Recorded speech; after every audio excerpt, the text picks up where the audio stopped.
అందరికీ నమస్కారం. ఈరోజు ఒక విషయం అందరికీ తెలియజేయాలనే ఉద్దేశంతో ఈ బ్రీఫ్ ప్రెస్ మీట్ పెట్టుకోవడం జరిగింది. అదేమిటంటే మరి ఎప్పుడో 3 సంవత్సరాల క్రితం జగన్మోహన్ రెడ్డి ముఖ్యమంత్రిగా ఉండగా మరి అతని అరాచకాలు పెట్టిరేగిపోతూ ఉండగా నేను బెయిల్ రద్దు చేయాలి అన్నప్పుడు ఇప్పుడు ఇది 2021 సంవేర్ ఇన్ మార్చ్ అంటే 4 సంవత్సరాల క్రితం నేను అతని బెయిల్ రద్దు చేయాలి అని ఒక పిటిషన్ వేయటం జరిగింది. అది ఎందుకు అంటే అందులో నేను వేసిన కారణం జగన్మోహన్ రెడ్డి ముఖ్యమంత్రిగా ఉన్నాడు కాబట్టి అతను అందరినీ కూడా ఇన్ఫ్లుయెన్స్ చేసే అవకాశం ఉంది. ఎంతోమంది సాక్షులు అక్యూజ్డ్ వీరందరికీ పదవులు ఇస్తున్నారు కాబట్టి ముఖ్యమంత్రిగా వారెవరో మాట్లాడే అవకాశం ఉండదు కనుక బెయిల్ రద్దు చేయాలి అని నేను అప్పుడు ఫైల్ చేయటం జరిగింది సిబిఐ కోర్టులో. సో ఆ సమయంలోనే నన్ను తీసుకెళ్ళి సరే మరి ఏం చేశారనేది అందరికీ తెలుసు. ఆ తర్వాత అఫ్కోర్స్ ఆ కేసు కొట్టివేయటం, మళ్ళీ హైకోర్టులో కూడా సంవత్సరం తర్వాత ఆ మ్యాటర్ కొట్టివేయటం, ఆ తర్వాత సుప్రీంకోర్టుకి వెళ్ళి కూడా ఒక 2 సంవత్సరాలు చిల్లరైంది.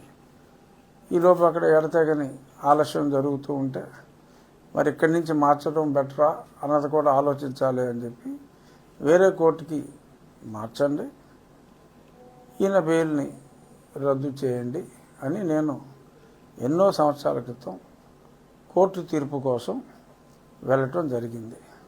సో అక్కడ బేసిక్గా ఏంటి, అతను ముఖ్యమంత్రి కింద ఉండగా కోర్టు కేసులకి మరి సాక్షులు చెప్పడానికి ఇబ్బంది అవుతుందని.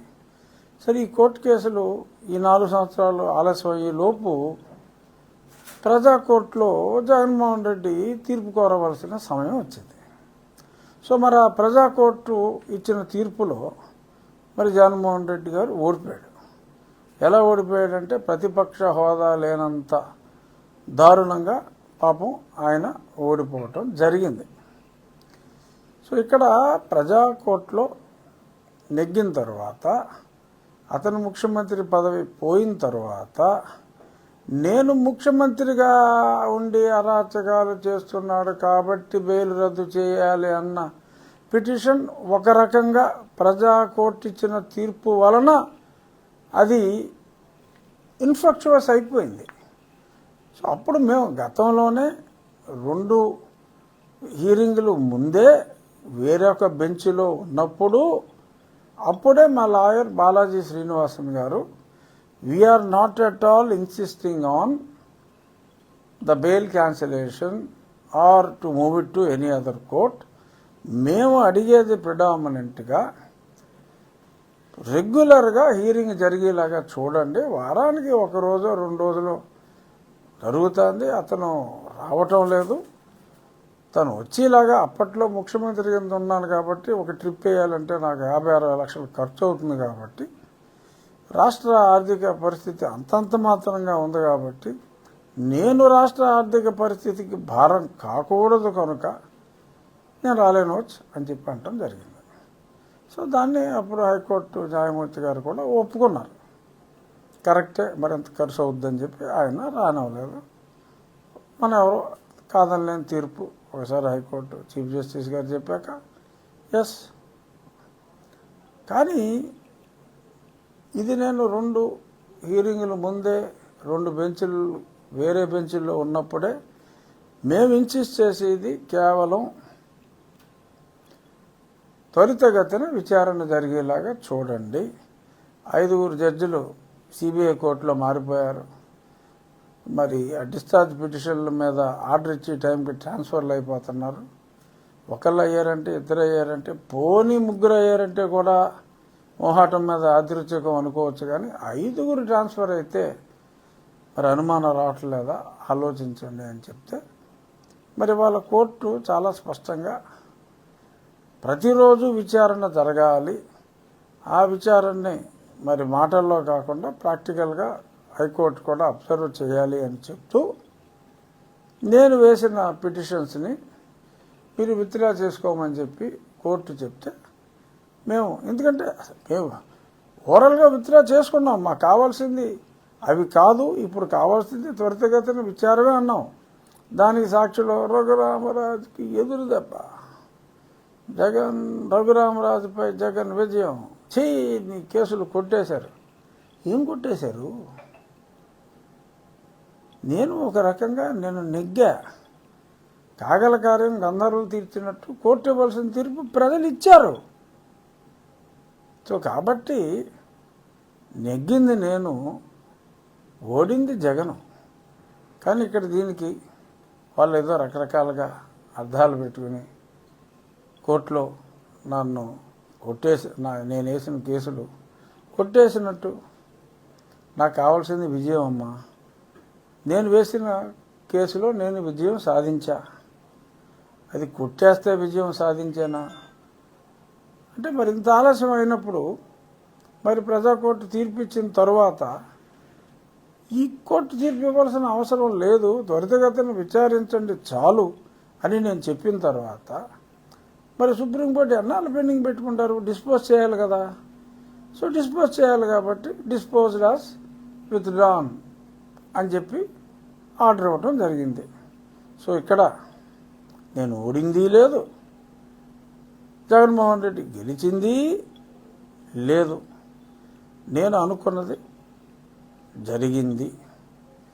ఇక్కడ నేను గీతను నమ్ముకున్నవాడిని. గీత అంటే భగవద్గీత. చాలామంది ఎవరో పక్కింటి గీత అనుకుంటారు. భగవద్గీతను నమ్ముకున్నవాడిని. నీ కర్తవ్యం నువ్వు చెయ్యి, ఫలితం ఆశించకు అని భగవానుడైన శ్రీకృష్ణుడు చెప్పినట్టు నా కర్తవ్యం నేను చేశా. ఆశించిన అంటే ఫలితం ఆశించకు ఏం జరిగినా అని అన్నప్పటికీ నేను ఆశించిన ఫలితం కన్నా అతి ఎక్కువ ఫలితం మరి ఇప్పుడు ఈ కోర్టు ఇచ్చిన తీర్పు ద్వారా, ప్రతిరోజు విచారించండి అన్న ఈ కోర్టు ఇచ్చిన తీర్పు ద్వారా, అలాగే గతంలో ప్రజాకోర్టు ఇచ్చిన తీర్పు ద్వారా, మరి ఎందుకంటే చేసిన అరాచకాలని మరి పదే పదే మెన్షన్ చేసినందువల్ల ప్రజల తీర్పులో మరి అది కూడా ఒక డెఫినెట్గా భాగం వహించింది. కాబట్టి నేను ఏదైతే నా రచ్చబండల ద్వారా మాట్లాడానో, కోర్టుకి రచ్చబండలు కాదు కాబట్టి అఫిడవిట్లు వేయాలి కాబట్టి కోర్టులో అఫిడవిట్లు వేసాం. సో ఇక్కడ ఫలితం దక్కింది, అక్కడ ఫలితం దక్కింది. కానీ రేపు సాక్షి పేపర్లో ఫ్రంట్ హెడ్లైనే వేసుకుంటారని అనుకుంటున్నా. నా ఊహ ప్రకారం ఫ్రంట్ హెడ్లైన్ హైకోర్టులో జగన్, సుప్రీంకోర్టులో జగన్ విజయం, చెంప దెబ్బలు కొట్టిన సుప్రీంకోర్టు, రఘురామకు చెంప పెట్టు అని ఈ రకాలుగా రేపు సాక్షి పేపర్లో రావచ్చు. ఇవే మాటలు రావచ్చు, కాస్త అటు ఇటుగా ఇలాగే రావచ్చు. కానీ నాకైతే ఇది కోర్టులో దక్కిన విజయంగా నేను, చాలామంది దిమాక్కున్న ప్రజలు భావిస్తున్నారు. సో కాబట్టి సాక్షి రాతలు ఎవడైనా తలరాత బాగోక సాక్షి రాతలు చదివితే లైట్ తీసుకోండి, మనం నెగ్గాం. కానీ ఇప్పుడు సాధించాలి. రెగ్యులర్గా జరుగుతుందా లేదా అనేది సాధించాలి. ఎవరైనా కూడా చూడొచ్చు.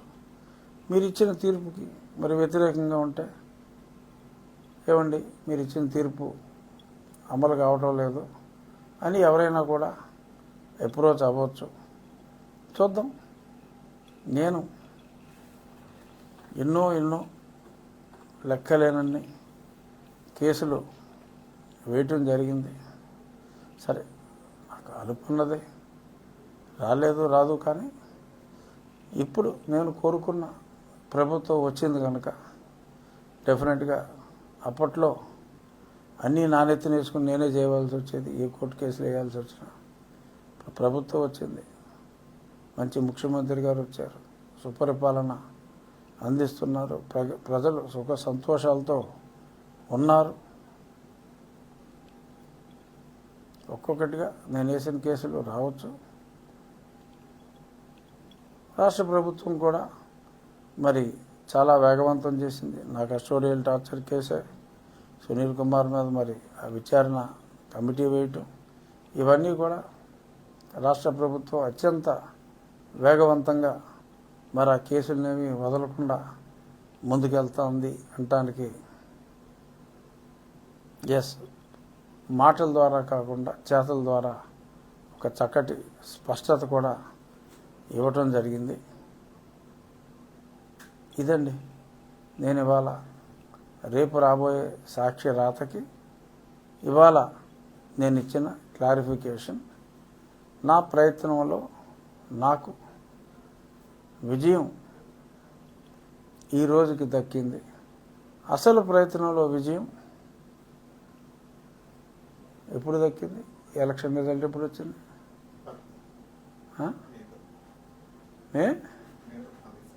మే 14 నా పుట్టినరోజు నాడే రిజల్ట్ వచ్చింది. 14 13 నన్ను కొట్టినరోజు నాడే మరి రిజల్ట్ వచ్చింది. భగవంతుని నిర్ణయం. మరి బాలయ్య గారి భాషలో చెప్పాలంటే దబిడి చేశారు ప్రజలు. చూద్దాం. డెఫినెట్గా కేసుల్లో త్వరితగతిన విచారణ ఈరోజు సుప్రీంకోర్టు తీర్పు ఇచ్చిన ప్రకారం, నేను వేసిన పిటిషన్లో సుప్రీంకోర్టు తీర్పు ఇచ్చిన ప్రకారం ఉంటుంది విచారణ అనేది యథాప్రకారంగా. చూసారు కదండి. మరి ఈ వీడియో కనుక మీకు నచ్చినట్లయితే ఒక లైక్ కొట్టేసి మీ అభిప్రాయాన్ని కూడా కామెంట్ బాక్స్లో తెలియజేస్తూ ఇలాంటి ఇంట్రెస్టింగ్ అప్డేట్స్ కోసం మా ఛానల్ని సబ్స్క్రైబ్ చేసుకోండి.